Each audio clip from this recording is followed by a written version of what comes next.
Hello, conscious investor, and welcome back. I'm your host, Julie Hawley. For over 4 years, I've paired my background in real estate investing, education, and coaching to create powerful content for you each week. This podcast is where we take a holistic approach to investing by focusing on 3 ingredients to a life of personal freedom: health, mindset, and wealth. We'll talk about everything from passive investing through syndication and how to use your retirement accounts to boost your investing, to mineral balancing and gut-brain health, and into topics that cultivate your inner strength and resilience so you can thrive regardless of any of life's current events. And yes, those are all episodes currently available and linked in the show notes below. Join me each Monday for a mindset episode and later in the week for an interview with expert investors and health professionals so that you can experience your greatest health, strongest mindset, and build the wisest wealth. Welcome back, or welcome to the Conscious Investor Podcast.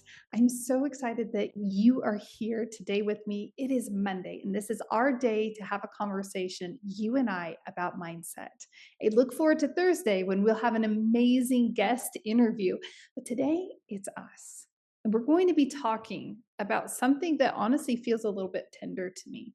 It's something that we can often really just overlook completely in our lives. And that is a victim mindset. I haven't discussed a victim mindset on the show in a really long time. So long, I would have to do a search in my database to see when was the last time we just spoke about it. And this came about because I put a post over on my personal Facebook page, and I simply asked, hey, what are some topics that would serve you well to discuss over, the remaining months of the year? And this topic of victim mindset came up. So I just want to give a super shout out. Thanks, John, for commenting and for recommending this as a topic. There are so many other great topics. And guess what? If you left a comment in there, I've actually organized these topics into a sequence that's going to flow and stack and build. Part of me wants to say this is going to be the transformation series. However, I'm just going to do episode by episode, but I think you're listening today, so you're going to know there's a little golden thread amongst everything. If there's a topic that you are still curious about when we're finished with this series, then make sure you shoot me an email. You can shoot me an email directly at julie@IamACI.com. That stands for IamAConsciousinvestor.com. So julie@IamACI.com. Pretty cool, right? All right. So as we dive into this concept of victimhood, we're going to talk about 4 specific areas, specifically owning our actions. None of these are going to be a surprise. Embracing our challenges, developing mental resilience, and leading by example. These are all critical foundations to the victim mindset. And I'm just going to be completely transparent. As I mentioned a moment ago, this is an area where it's really easy to overlook and shift responsibility onto someone or something else in our life. But we're about personal freedom, right? Conscious investor, we're about full agency over ourselves in our lives. And we really have to be circumspect. We really must be looking and walking with a high level of awareness, because a victim mindset, it is sneaky and it will just creep on into your life and you won't even realize it. I'm going to be honest. This is something that I realized. I was probably noticing it beforehand, which these things usually happen where I start to notice something and then, maybe there's a comment by someone and it really brings my awareness to like full reality. And so when John made that comment about victim mindset, it really like linked up with some thoughts that I'd had about myself. Like, okay, well, how are you navigating your physical well-being? Are you making excuses? Are you saying, well, it's summertime, so I'm just going to stay up late because the sun's out and I'm going to have a great time and, maybe not wake up and do the morning workout routine and all of that, right? We can easily make excuses in our life and avoid the things that are really important. We can do this in our relationships. Heaven forbid, it's just true. We've all done this where we've at some point neglected something in an important relationship to us. I understand about myself that sometimes I can be, I have high standards for myself, and those closest to me, I will oftentimes impose those highest standards on them. And it becomes a little unfair. So it gives me a reminder that I need to maybe ease up on myself, but I definitely need to make sure that how I'm communicating with those around me is in a constructive, leveling up in a very constructive, positive way. We can also make excuses for our work. We could say, oh, well, the economy is like this, interest rates are like that, this person's in office, these people are making decisions, they're just gaslighting me at my company. And we can easily make excuses as to why we're not advancing in ways that we have clarity about. We have to own it. We must walk with personal freedom. And that leads really well into the very first section, and that is owning every single one of our actions. Personal responsibility, ownership of our actions, that is the foundation to living a fulfilling life.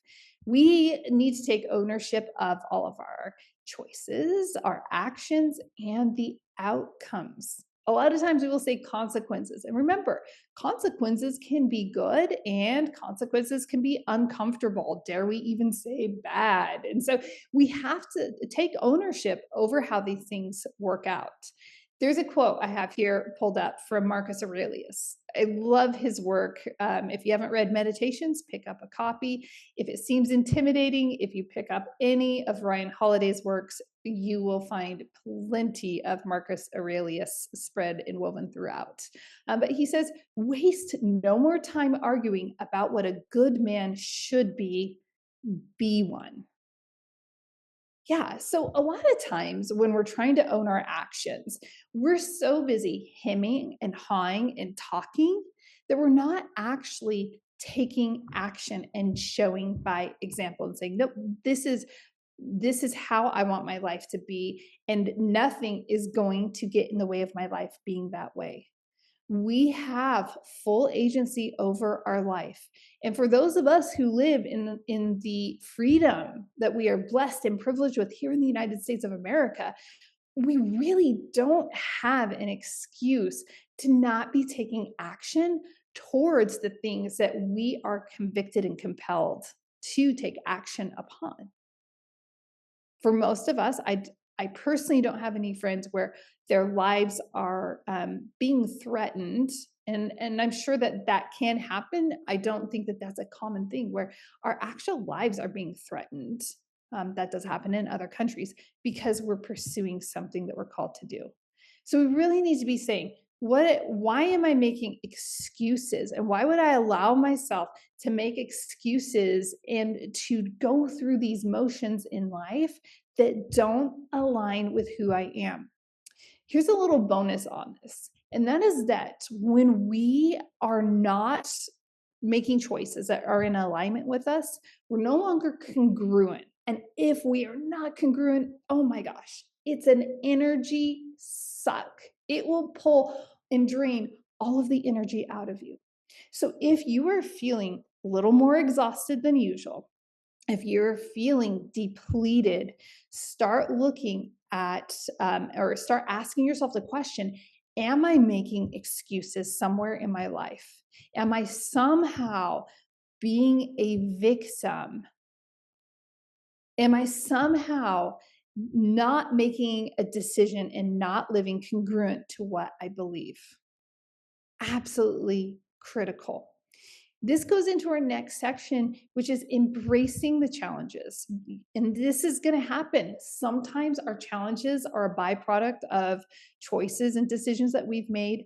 And sometimes the challenges are a byproduct of choices that others have made, or they might just be natural disasters. All sorts of things can happen that bring challenges into our lives. But we have to be ready to embrace every single challenge.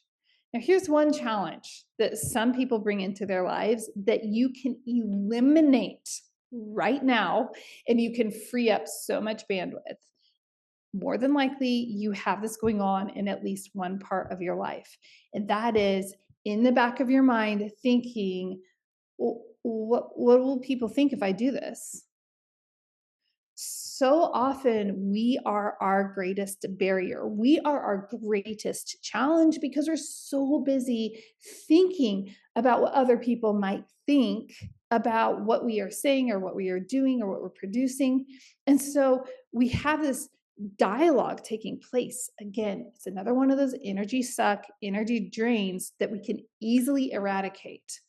I went through this when I launched the podcast as I was still in a public school teacher, and I was making a big, career and life transition.